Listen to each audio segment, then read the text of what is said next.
Let me ask you, do you think Corpse Party is the goriest game out there? Or maybe you think Sayano Uta is the goriest game out there? If you say yes to both, then you haven't seen everything yet.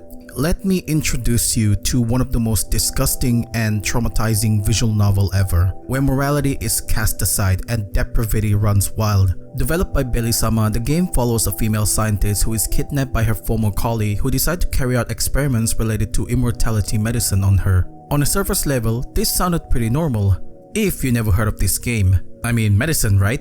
It's definitely about doctor. But as someone who had played this game, I wish I could take back those 2 hours I spent in this visual novel. And you might think I'm exaggerating because the game is a typical gore visual novel. But I'm not. Because unlike the usual gory visual novel, this game literally took gore and disgusting to a whole new level. One that even the average person couldn't handle. So, as a warning, do not watch this while eating.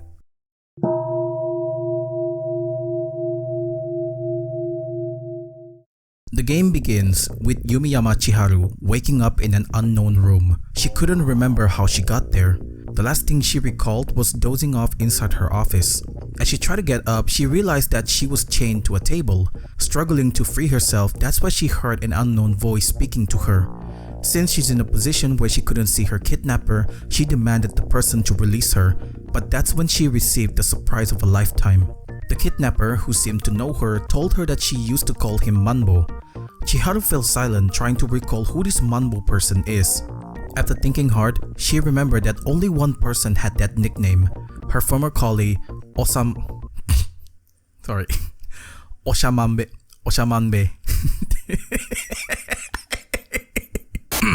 Oshamanbe Gonzo. Both of them had worked together at the Honshu Institute of Medical Science. But due to bullying and being outcast by everyone, Gonzo had left the institute and had been considered missing for half a year. Chiharu couldn't believe what she was hearing. As she tried to reason with him, another voice suddenly interrupted them. This voice belonged to Gonzo's assistant, Kanae. Gonzo scolded her for laughing at his nickname and instructed her to bring the experimental drug that he had made. While Kanae went to get the drug, Chiharu calmed down and asked him if he could remove the chains on her arms and legs since they were hurting her. Gonzo looked at her and laughed. He didn't want to let her go because there's a chance that she might escape. Kanae then returns with an ampoule and Gonzo excitedly introduced the drug as a new type of medicine, calling it tirafeto. The mere mention of tirafeto left Chiharu in shock. And why wouldn't it? Tirafeto was the immortality medicine that scientists had been trying to create. But how did Gonzo manage to develop it? Well, she didn't have to wait long for an answer. Kanae asked Chiharu if she knew where they were right now. Chiharu replied that they seemed to be in some kind of a lab. Kanae smiled and revealed that they're in Tsuchiura's Institute of Medical Science. This was another shocking revelation for Chiharu. Now, everything made sense how Gonzo had been able to create the immortality medicine. You see, Tsuchiura Institute had been researching eternal youth and life-prolonging wonder drug and was on the verge of a breakthrough until a major fire reportedly left the place in ruin.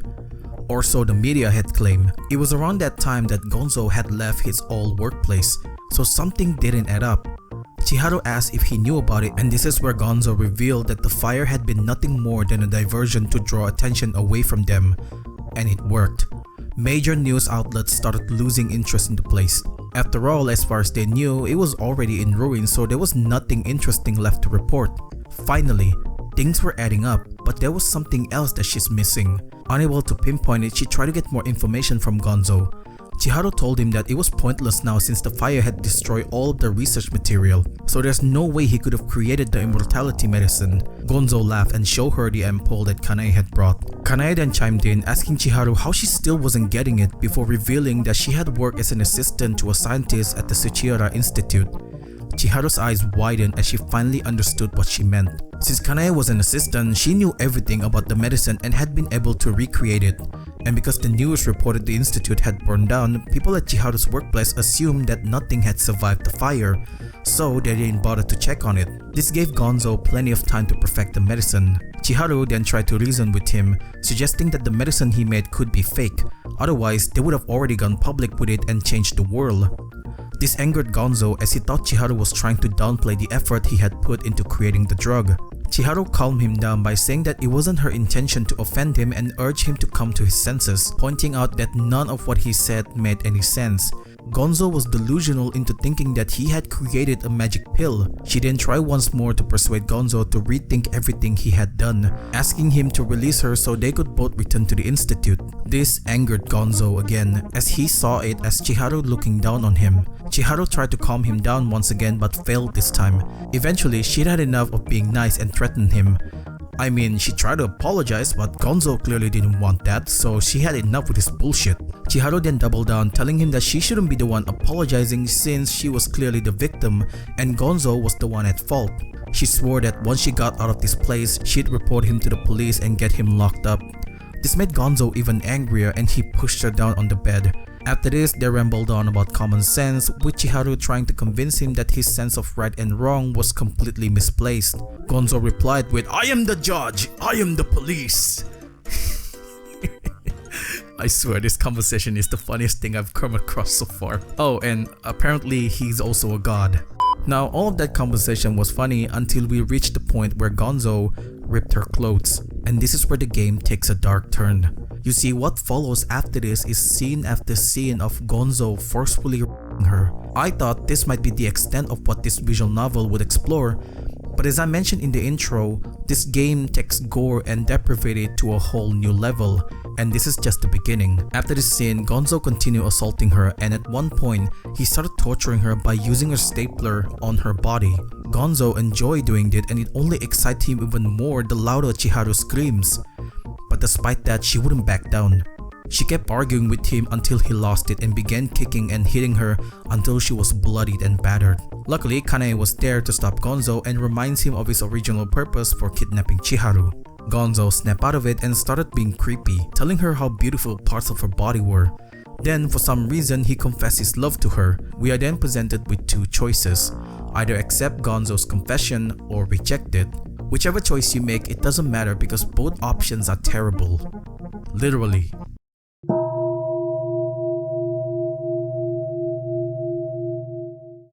So here we are presented with two different choices: forgive and accept him, or reject and refuse to forgive him. I want to warn you all that things can get graphical. I don't know how much I can say or describe, and don't even expect anything to be shown. Trust me, I'm saving you from having to go through what I went through. So at this point, Chiharu is exhausted. She's tired of everything, so she thinks that by accepting Gonzo, she might be able to free herself. But she forgets that Gonzo had other plans for her. Chiharu accepts Gonzo's confession and tells him that she forgives him for everything that he's done to her. But this is Gonzo we're talking about. Instead of being happy, he's furious. He takes it as Chiharu being condescending towards him, accepting him out of pity. He then tells her that what he wanted from her wasn't forgiveness or love. He wanted an obedient meat puppet, someone who would do anything he said. In a fit of rage, Gonzo stabbed the ampoule into Chiharu's body. She immediately convulsed violently, and seconds later the wound she had sustained began healing at a rapid pace. Chiharu was stunned to see this because it meant that Gonzo had been telling the truth. But she didn't have the luxury of thinking about it because after this, things got even worse. Gonzo stripped Chiharu's clothing and strapped her onto the table. Now you might think that after doing that he would violate her, but no. Instead, he reached for the electric saw. Chiharu was horrified to see this. Gonzo, noticing her terrified expression, lit up with excitement and reassured her by saying that since Tirafeto was coursing through her body, she was practically immortal. Which means it didn't matter if he hurt her since she could heal right away, but that turned out to be wrong. You see, the Tirafeto medicine does make her immortal, but the effect is extremely limited. What Gonzo was trying to do was cut off all of Chiharu's limbs and see if they regrow, not realizing that the healing effect would only cover her wound, not regenerate her limbs. This will leave Chiharu permanently disabled, but it gets even worse. After severing all 4 of her limbs, Gonzo then assaulted her so violent that her innard burst out of her stomach. I don't know how that happened, he must have been made of metal or something. And even after that, he still wasn't satisfied. So he did the most unexpected thing. He destroyed one of her eyes and then used that eye socket to satisfy himself. But just when I thought that this couldn't get any worse, it got even worse. This is the point where I started questioning myself. Why am I torturing myself with this visual novel? The next scene after this completely caught me off guard. It's a literal mindfuck. I mean literally, mindfuck. Do I need to explain even further? Here's a description if you don't get it. Gonzo opened the top of her head, revealing her brain. I leave that up to your imagination on what he does to her, and let's move on to the second option. The second option is slightly better because there's no gore involved. Thank God. The scene starts with Chiharu rejecting Gonzo's advance. This angered Gonzo and he declares that Chiharu is now nothing more than an experimental material. The Tirafeto medicine kicks in and all the injuries Chiharu sustained earlier rapidly heals. This time, Gonzo doesn't violate her. Instead, he turns to Kanae and asks her to pleasure him?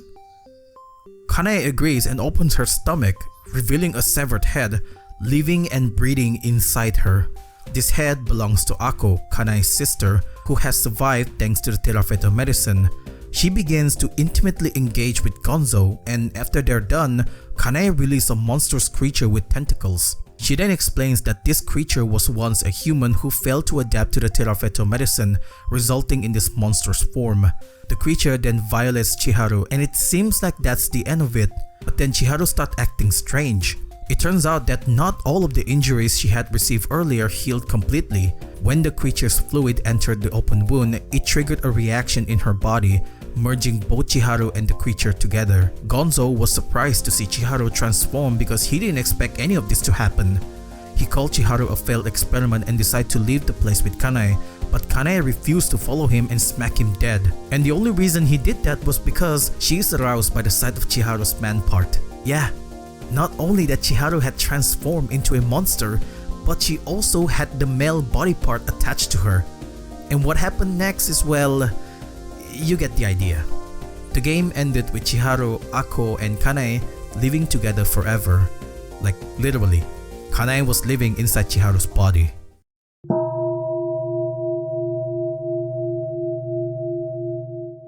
After finishing this visual novel, I seriously contemplate my life. It reminds me of the time when I just finished Demonophobia and I remember feeling sick to the stomach. Now, I consider myself pretty strong, like I can tolerate horror and gory stuff, but this one is, well, I don't know. I feel sick, especially after the mindfuck stuff. I mean, just the thought of people getting off to this game, especially after seeing that one scene, it's just weird. It's weird. I mean, to each their own, but I am staying away from this extreme stuff for a while. Thankfully, the story is pretty decent. It's not as bad as people said it would be. I feel like without the scene and all, this could be a good gore visual novel. Anyway, we're at the end of this video. If you enjoy my content, don't forget to subscribe so you won't miss any new uploads from this channel. Like the videos if you enjoyed it, and check out my previous video if you haven't yet. That's all. See you.